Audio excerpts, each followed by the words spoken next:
Saya sudah memperingatkan warga Australia selama bertahun-tahun bahwa apapun yang terjadi di Inggris Raya dan negara-negara barat lainnya juga akan terjadi di Australia. Kenapa? Karena Australia adalah negara barat yang modern, makmur, dan sukses. Dan kita memiliki orang-orang yang datang dari budaya yang benar-benar bertentangan dengan barat atau peradaban barat. Namun, insentif bagi mereka untuk datang ke barat terlalu besar untuk diabaikan. Mereka bisa datang ke sini untuk mencari kehidupan yang lebih baik. Namun setelah mereka datang ke sini, mereka akan menginginkan lebih banyak hak istimewa khusus. Dan saya pikir disinilah kita melakukan kesalahan. Karena Barat berkata, oke, kita akan memberitahu masyarakat kita bahwa orang-orang yang datang dari budaya lain ini akan mematuhi hukum kita. Mereka akan menghormati norma budaya kita. Tapi sebagai gantinya, kita akan bersikap masuk akal. Kita akan menghormati norma-norma mereka. Jadi mereka, seiring waktu, mereka akan berintegrasi. Mereka akan langsung berintegrasi karena mereka tetap harus bekerja. Awalnya, standar integrasi jauh lebih tinggi. Seperti misalnya ketika saya datang ke Australia pada tahun 2003 kan, saya tidak punya akses ke Centrelink. Dan itu tidak masalah, memang seharusnya begitu. Saya harus menyelesaikan studi saya dan kemudian saya harus masuk ke dunia kerja. Saya harus bekerja. Saya harus bekerja keras jika saya ingin bertahan hidup. Saya tahu beberapa orang waktu itu mereka tidak berhasil. Mereka tidak sanggup. Maksud saya, beberapa dari mereka adalah anak manja dari Pakistan. Mereka sudah dimanjakan sejak kecil, jadi mereka tidak bisa bertahan. Jadi mereka pulang, banyak orang yang pulang. Tapi dunia barat itu sudah benar-benar hilang. Dunia ini sebenarnya sudah terbalik. Para migran yang bahkan bukan warga negara Australia atau penduduk tetap, ketika mereka datang ke sini, pemerintah kita langsung mendaftarkan mereka ke Centrelink. Mereka langsung dapat tunjangan. Di Eropa, di Inggris Raya, malah lebih parah. Saya sudah melihat beberapa kisah yang mengerikan. Tapi bagaimanapun juga, saya tidak perlu lagi menggunakan video dari Inggris untuk memperingatkan masyarakat Australia tentang apa yang akan terjadi pada mereka. Oke, saya tidak perlu menunjukkan kepada mereka bahwa ketika Anda mendatangkan orang-orang ini seperti yang dilakukan Inggris, mereka akan menuntut hal seperti ini.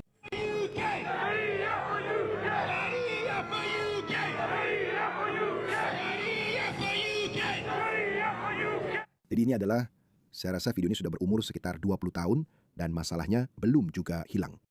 Video ini sudah saya putar saya rasa mungkin lebih dari 100 kali. Dan sekarang ketika Muslim berkata, lihatlah kelompok sayap kanan ekstrim sedang menyerang kami. Saya bilang, orang-orang ini dulu tidak mengecam seruan-seruan untuk syariat tersebut. Jadi saya akan bilang, ini adalah akibat dari perbuatan sendiri. Apa yang kamu tanam, itu yang kamu tuai. Segala sesuatu akan kembali kepada pelakunya. Sekarang semuanya sudah kembali ke titik awal. Orang-orang di Inggris yang diam saja waktu itu, mereka tidak melakukan kerusuhan. Mereka juga tidak melakukan protes setelah 7 Juli. Mereka diberitahu itu hanya ulah beberapa oknum saja. Mereka bilang, baiklah, mungkin memang hanya ada beberapa oknum saja. Mungkin komunitas lainnya tidak seperti itu. Mereka mengabaikan survei. Survei berulang dari Pew Gallup di mana Muslim dari seluruh dunia. Ya, memang ada beberapa variasi. Muslim dari Asia Selatan, Muslim dari Afrika, mereka berulang kali mengatakan hal yang sama. Dan ini bukan hanya minoritas kecil. 80, 90, 95%, 99% orang Afghanistan mengatakan bahwa mereka seharusnya menerapkan syariah di Afghanistan. 99% yang berarti bahkan jika Anda membawa beberapa yang liberal, mereka tetap akan mendukung syariah. Jadi saya tidak perlu memutar video-video dari Inggris untuk memperingatkan orang Australia bahwa kita harus melakukan sesuatu tentang masalah ini. Masalah ini tidak akan hilang. Lihat ini. Kita punya ekstremis syariah sendiri di Australia. Dengarkan ini, seorang jihadis Australia. Bahi saudara-saudaraku dan saudari-saudariku dalam Islam, kemenangan akan datang. Dan kamu dan aku, insya Allah, karena kita mencintai Allah dan kita mencintai Nabi-Nya. Kita sedang berada di jalan menuju kemenangan. Kita sedang berada di jalan perjuangan peradaban, di mana kita akan melihat perjuangan peradaban, Barat versus Islam. Mereka sebenarnya menganggap diri mereka setara dengan Barat, padahal tidak. Kita benar-benar tidak. Itulah sebabnya mereka tidak bisa mengalahkan Barat secara militer. Tapi mereka bisa masuk, mereka bisa menyusup. Dan mereka bisa memberikan ceramah seperti ini hampir setiap hari di seluruh dunia Barat. Saya punya banyak sekali video seperti ini. Saya bahkan bisa memutarkan beberapa untuk kalian nanti. Tapi mereka terus melakukan ini untuk membuat kita marah. namun politisi kita tidak melakukan apa-apa. Tapi ada satu politisi, maaf, biar saya selesaikan video ini dulu supaya kalian bisa mengerti. Mendominasi, tapi kita akan melihat perjuangan peradaban di mana kita akan melihat Islam mendominasi, di mana kita akan melihat Islam membawa keadilan ke setiap sudut. Setiap sudut, termasuk Australia, artinya syariah.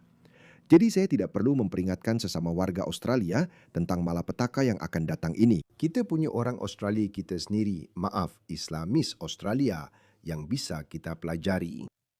Tapi maksud saya adalah bahwa para politisi kita telah membiarkan hal ini terjadi. Mereka membiarkan itu terjadi di Inggris, di Eropa, di mana orang-orang ini telah membuat pernyataan dan pidato yang memprovokasi seperti yang saya tunjukkan kepada Anda selama beberapa dekade sekarang. Oke, jadi ini bukan masalah beberapa tahun saja. Maaf, kami telah dibohongi. Kami tidak menduga itu akan terjadi. Orang-orang ini sudah memberitahu Anda apa yang akan mereka lakukan selama beberapa dekade, ya? Jadi tidak ada yang melakukan apa-apa. Semua politisi di kedua sisi spektrum, partai konservatif di kanan di Inggris dan partai buruh di kiri di Inggris. Dan hal yang sama juga terjadi di Australia. Koalisi di kanan dan partai buruh di kiri. Mereka tidak melakukan apa-apa. Bahkan, gagasan untuk tidak mengkritik kelompok minoritas yang berperilaku buruk justru menjadi sangat populer. Itu menjadi arus utama. Maksudnya, itu memang tidak boleh dilakukan. Jika partai-partai konservatif kita, seperti Partai Tory di Inggris dan koalisi di Australia, jika mereka hanya bersikap adil dalam kritik mereka, jika mereka katakanlah meningkatkan tekanan pada komunitas Muslim atau komunitas migran bahwa, "Hei, kalian datang ke sini, kalian yang memutuskan untuk datang ke sini, kalian memohon kepada kami untuk memberi kalian kesempatan. Kami sudah memberi kalian kesempatan. Sekarang kalian sudah melewati batas. Sekarang saya tahu pihak kiri pasti akan membela mereka, pihak kiri pasti akan berpihak pada mereka. Tapi setidaknya akan ada perdebatan yang sehat." Tapi yang terjadi di barat, baik di Inggris maupun di Australia, hampir di seluruh dunia barat saya kira begitu. Saya tidak tahu tentang Prancis dan Jerman, tapi karena situasinya juga tidak lebih baik di sana, saya kira mungkin hal yang sama juga terjadi di sana, yaitu jangan bicara apa-apa, jangan sentuh itu, karena akan buruk akibatnya. Jika pihak kiri menuduh partai politik konservatif arus utama melakukan rasisme dan kebencian, tidak masalah, itu tetap akan berhasil karena setengah negara berada di kanan dan setengahnya lagi di kiri. Tapi itu tidak terjadi. Tapi sekarang jelas sudah berubah karena hal itu tidak bisa diabaikan. Kamu tidak bisa mengabaikan perilaku buruk orang-orang ini. Itulah sebabnya kamu punya Reform and Restore di Inggris. Dan di Australia kita punya Pauline Hanson. Jadi apa yang mereka lakukan, semua selebriti Australia ini mengalami apa yang dialami oleh orang-orang yang membenci Trump. Sindrom anti-Pauline yang obsesif. Ada koki selebriti yang angkat bicara. Ada penyiar radio terkenal, bintang film juga ikut bicara. Dan mereka bilang, kalau Pauline Hanson menang, kami akan meninggalkan Australia. Ya, oke, silakan pergi, tak usah balik lagi. Tapi bukan cuma itu, bukan cuma para politisi. Oke, luar biasa. Orang-orang yang pura-pura sangat penuh belas kasih ini selalu berujung pada kekerasan, teriak-teriak dan pada dasarnya ngamuk tak terkendali. Dengar wanita ini. Wanita muslim ini langsung terpancing. Lihatlah. Ini akan membuatmu marah karena seorang wajib pajak Australia, seorang mahasiswa Australia dari universitas yang sama, datang ke kampusnya dengan mengenakan kaos Pauline Hanson. Izinkan saya memperingatkanmu, ini akan membuatmu kesal, tapi menurut saya itu hal yang baik. Kami ingin kamu marah. Kami ingin kamu merasa terganggu. Saya tidak sedang memancing amarah, ini nyata. Ini bukan buatan AI, ini benar-benar perilaku orang-orang ini. Lihatlah. Kamu tidak bisa menghalangiku. Aku tidak punya hak sebanyak orang lain untuk berada di sini. Jadilah tren. Aku menghalangimu. Kamu sudah cukup rasis. Saya ada janji di universitas ini. Di mana? Layanan mahasiswa. Oke. Biar aku antar kamu. Saya mantan mahasiswa. Kamu tidak punya hak untuk berada di sini. Bukan di kampus ini. Tidak. Kamu tidak berhak berada di kampus ini. Kamu tidak diterima di sini. Pergi dari sini. Apa yang kamu coba lakukan? Apa? Kamu mau memukul wajah saya? Kenapa kamu memakai kaos Pauline Hanson? Kenapa kamu memakai kaos Henton? Saya mendukung dia. Kenapa kamu mendukung Pauline Hanson? Karena memang begitu. Kenapa dia bertingkah seperti simpanse begitu? Kamu tidak pantas berada di sini. Yang dia inginkan hanyalah mendapatkan hak. Umat Muslim sudah muak. Pergi dari kampus ini. Kamu diterima di sini. Saya lebih itu. Jangan sentuh saya. Dia benar-benar memukulnya. Yang tidak seharusnya ada di sini. Aku baik-baik saja, aku akan pesan. Oke, mari kita lihat. Kau tahu, hanya untuk membuat orang-orang ini kesal. Teman-teman, kita harus berani, oke? Kita harus berani. Merchandise Pauline Hanson, oke? Ayo teman-teman, mari kita lakukan ini. Aku tidak dibayar untuk semua ini. Tapi aku melakukannya karena ini baru kepikiran sekarang. Pauline Hanson untuk PM, kaos klasik, merah, red bubble. Oke teman-teman? Tidak, tunggu dulu. Apakah ada? Tunggu. Jadikan Australia hebat lagi. Oke, lihat. Saya masih seorang aktivis yang seharusnya netral. Tapi pada titik ini, menurut saya, Pauline Hanson adalah satu-satunya wanita, satu-satunya pemimpin politik yang bisa menyelamatkan Australia, yang bisa membalikan keadaan. Jadi, saya tidak tahu. Saya pikir teman-teman, tolong. Tidak, tunggu dulu. Kalian melihatnya tidak. Saya tadi melihat tab yang berbeda. Ini dia. Menurut saya teman-teman, kita perlu mendukung Pauline Hanson. Tidak hanya dengan berdonasi secara anonim, tapi juga dengan membeli barang dagangannya. Jika itu bisa memancing reaksi seperti ini dari orang-orang ini, itu namanya menang. Saya sama seperti siapapun, saya tidak harus berada di sini. Ya, kamu harus. Kamu mengerti. Tidak bisa keluar dari sini. Aku sudah muak. Lihat ini. Selalu ada wanita kulit putih liberal berambut pirang. Dengarkan dia. Kenapa kamu mengikutiku? Ya, jadi Menurutku, semua ini terjadi karena pelecehan terhadap perempuan. pelecehan terhadap apa? Melecehkan perempuan, melecehkan muslim. Aku penasaran apa yang akan dia lakukan jika seorang pria berkulit coklat. Ya, kurasa aku butuh lebih banyak aksi langsung di jalan. Aku hanya terlalu malas, sebenarnya juga agak takut. Tidak, seharusnya aku menyewa beberapa satpam dan hanya berjalan-jalan. Pauline Hanson jadi Perdana Menteri. Beritahu aku di kolom komentar di bawah jika kamu ingin melihat itu, karena aku pikir aku akan melakukannya. Aku harap aku ikut mencalonkan diri. Ya, karena mereka laki-laki.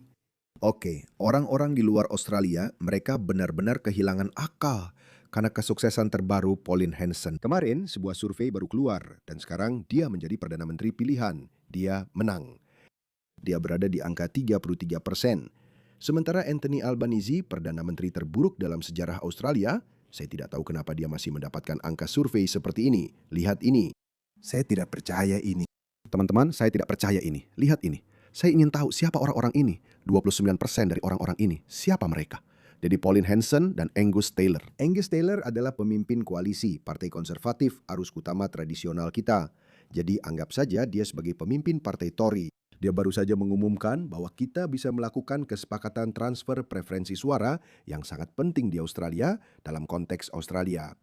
Yang berarti bahwa 33, 16, 50 bisa melewati 50% teman-teman. Saya tidak sabar menunggu. Satu-satunya kekurangannya adalah pemilu umum kita berikutnya masih 2 tahun lagi. Maaf, saya selalu suka menyimpang ke topik lain. Saya bahkan belum menyelesaikan video utamanya. Oke, mari kita selesaikan video ini dengan cepat. Jadi, wanita ini. Ya, saya pikir semua ini terjadi. Melecehkan perempuan. Melecehkan perempuan. Saya tidak tahu apakah kamu bisa mendengar saya. Saya sempat membaca-baca sedikit dan saya punya poin terkait dengan saya. Dia bilang, ya sudah, pergi sana. Saya punya hak untuk berada di sini. Ya, saya punya janji. Saya tidak menyerang siapapun. Ya, kamu melakukannya. Saya punya janji di universitas. Diam, gendut. Diam. Ya, lihat, aku rasa aku nggak bisa melakukan itu. Lihat, orang itu masih sangat tenang. Aku tahu dia sedang merekam. Aku pasti sudah hilang kendali. Aku memang ceplas-ceplos. Aku pasti sudah hilang kendali. Aku pasti akan mengatakan sesuatu yang benar-benar kasar. Dan lalu, kau tahu, itu tidak akan berakhir baik untukku. Sebenarnya itu akan bagus untuk konten supaya orang bisa bereaksi. Aku nggak tahu. Kurasa aku akan menghadapinya saja. Aku pasti sudah mengucapkan beberapa kata-kata kasar saat itu. Aku pasti sudah menyebutnya dengan berbagai hinaan. Aku pasti sudah benar-benar menghina Muhammad. Aku pasti sudah mengatakan hal-hal yang sangat menjijikan tentang Muhammad. Dan aku pasti ini pasti akan memprovokasi orang-orang itu untuk menyerangku. Dan aku tidak tahu. Jadi aku pikir mungkin lebih baik kalau aku tetap di rumah dan terus memberitahu kalian semua untuk kalian tahu melawan orang-orang seperti ini. Lihat ini. Inilah Australia sekarang. Inilah alasan mereka bersikap seperti ini. Dengarkan ini. Jadi jangan pernah memberikan makananmu kepada sapi manapun. Apa berarti kalian, non-muslim, orang-orang kafir. Saya tidak pernah memberikan makanan saya kepada orang kafir manapun. Benar sekali. Beberapa bulan yang lalu, ada beberapa orang terbelakang yang datang bekerja untuk saya. Mereka akan datang lagi. Beberapa orang baru akan datang sekarang. Mereka bukan hanya orang kulit putih, tapi juga Sikh, Hindu, semua orang. Untuk segera bekerja untuk saya. Kami akan menjemput mereka dengan bayaran sekitar 20 pound sehari. Ya, mereka datang bekerja untuk saya dan mereka ada di kebun. Saya tidak tahu kalau saya tidak sedang makan. Saya duduk di dapur saya sedang makan chana masala dan nasi saya. Dan saya tidak akan memberikan makanan saya kepada mereka. Rasulullah berkata, jangan biarkan siapapun masuk ke rumahmu kecuali seorang muslim. Jangan biarkan siapapun masuk ke rumahmu kecuali seorang muslim. Dan jangan biarkan siapapun memakan makananmu kecuali seorang muslim. Lihat itu. Lihat itu. Mereka bahkan tidak berpikir bahwa kamu seharusnya datang ke rumah mereka. dan kita disuruh untuk menyukai orang-orang ini. Sebenarnya aku tidak akan pernah mengikuti saran itu karena aku tahu dengan siapa kita berurusan. Tapi ketika aku bilang kita, maksudku adalah kamu. Dia datang bekerja untukku, datang untuk mengurus kebunku. Dia bilang, jika dia datang bekerja untukmu, perlakukan dia seperti budak. Wow. Dia bilang, perlakukan dia seperti budakmu. Bahkan tidak menyembunyikannya, teman-teman. Jadi kalau ada tukang kulit putih Australia yang pergi ke rumah seorang Muslim, sekarang saya tahu, saya tidak berpikir sebagian besar Muslim berpikir seperti itu. Maksud saya yakin ada banyak Muslim yang baik yang tidak berpikir seperti itu. Tapi itu hanya sampai mereka mengetahui bahwa ada perintah agama dari Muhammad. Ada perkataan langsung dari Muhammad, perlakukan dia seperti budak atau pandang rendah mereka. Karena inilah alasan banyak Muslim secara individu bisa memilih untuk mengabaikan banyak hal dan mereka mungkin bahkan tidak tahu tentang banyak hal ini. Tapi begitu mereka tahu, itu menjadi ujian bagi iman mereka. Inilah sebabnya kamu bisa mempermalukan seorang Muslim sepanjang hari tentang usia Aisyah. Mereka mencari-cari alasan karena mereka tidak bisa berkata apa-apa. Karena kalau Muhammad melakukannya, pasti itu baik. Kalau Muhammad mengatakannya, pasti itu benar. Ya, jadi ya tunggu. Apakah kamu punya? Lakukan pekerjaan itu. Tunggu, itu kecil di sana. Itu saja. Lanjutkan. Lihat ya seperti itu. Itu saja. Al-Islam ya'lu wa la yu'la alaih. Dan Muslim itu lebih unggul dan kafir selalu lebih rendah. Lihat wajah itu. Maksudku dengan wajah seperti itu, bayangkan saja. Dengan wajah seperti itu, dia pikir dia lebih unggul. Bro, kamu tidak lebih unggul dari siapapun. Kamu beruntung masih hidup, masih bisa bernapas. Karena kamu tinggal di negara barat yang beradab, di Britania Raya. Dan aku tidak tahu kenapa. Peradaban itu akan hilang. Karena aku sering bilang, barat jadi terlalu beradab untuk kebaikannya sendiri. Tapi jangan, aku tidak mau membuat orang-orang ini marah karena mereka benar-benar pernah menguasai dunia belum lama ini. Jadi kurasa kita perlu membangunkan raksasa itu. Orang kulit putih harus sadar, lihat orang ini, lihat wajahnya. Dia pikir dia lebih unggul. Unggul karena garis keturunannya. Dagu terangkat tinggi. Dan dia selalu memandangnya dari atas seperti ini. Ya, kamu meremehkan mereka. Bahwa bahkan jari kaki seorang Muslim, bahkan Muslim terburuk sekalipun, lebih baik daripada semua orang kafir jika digabungkan. Dia benar. Kamu tahu, ini sebenarnya berasal dari Al-Quran. Pola pikir seperti ini berasal dari Al-Quran. Ada ayat Al-Quran, surat 14 ayat 18 yang mengatakan, inilah perumpamaan orang-orang yang tidak beriman kepada Tuhannya, yaitu kalian semua yang bukan Muslim. Amal perbuatan mereka seperti abu yang diterpa angin kencang pada hari yang berangin kencang. Mereka tidak akan mendapatkan balasan atas perbuatan mereka. Itulah benar-benar kesesatan yang paling jauh. Jadi bahkan jika kamu adalah tokoh kemanusiaan terbesar yang pernah hidup, kamu telah melakukan begitu banyak. Kamu adalah Nelson Mandela. Ya, saya tidak tahu apakah apa yang dia capai itu baik pada akhirnya, tapi saya bisa mengerti. Jika kamu Martin Luther King, jika kamu siapapun, bayangkan saja. Kamu orang baik. Kamu sudah melakukan begitu banyak untuk kemanusiaan, tapi kamu seorang kafir. Tidak ada satupun perbuatan baikmu yang akan diberi pahala di hari kiamat. Perbuatan baikmu akan hilang seperti abu yang ditiup angin pada hari yang berangin. Tapi kalau kamu seorang Muslim dan kamu seorang pemerkosa atau pembunuh, pencuri, apapun itu, kamu akan masuk surga. Itulah mentalitasnya. Inilah mentalitas itu. Inilah asal mula mentalitas ini. Inilah alasan orang-orang ini. Kita tidak bisa hidup bersama orang-orang seperti ini, teman-teman. Kamu tidak bisa hidup bersama orang-orang seperti ini. Tidak peduli sebaik apapun kamu terhadap budaya ini, itu tidak akan berakhir dengan baik. Saudara-saudaraku warga Australia, bangunlah. Bangunlah Australia, karena orang-orang Inggris, sepupu kita, leluhur budaya kita, mereka sudah sadar. Lihatlah mereka. Mereka turun ke jalan hampir setiap hari sekarang. Dan tahu tidak, polisi mereka memukuli mereka. Polisi mereka, institusi mereka, berpihak kepada orang-orang yang baru saja saya tunjukkan kepada Anda. Orang-orang yang meremehkan mereka, yang membenci mereka, yang berpikir bahwa mereka tinggal di negara mereka. Mereka senang membangun rumah di negara itu, tapi mereka tidak mau membiarkan mereka masuk ke dalam rumah mereka. Ini akan terjadi di Australia, teman-teman. Semakin lama kita menunda, semakin lama kita menunggu, semakin radikal kita harus bersikap. Semakin banyak protes yang harus dilakukan agar orang Australia bisa mendapatkan kembali kendali. Jadi, kenapa membiarkan sampai ke tahap itu? Kenapa membiarkan keadaannya seburuk di Inggris Raya? Itulah alasan kenapa Pauline Hanson mendapat dukungan penuh dari saya. Ya, jadi pilihlah Pauline Hanson. Dan ya, Ozzy, Ozzy, Ozzy. Oi, oi, oi.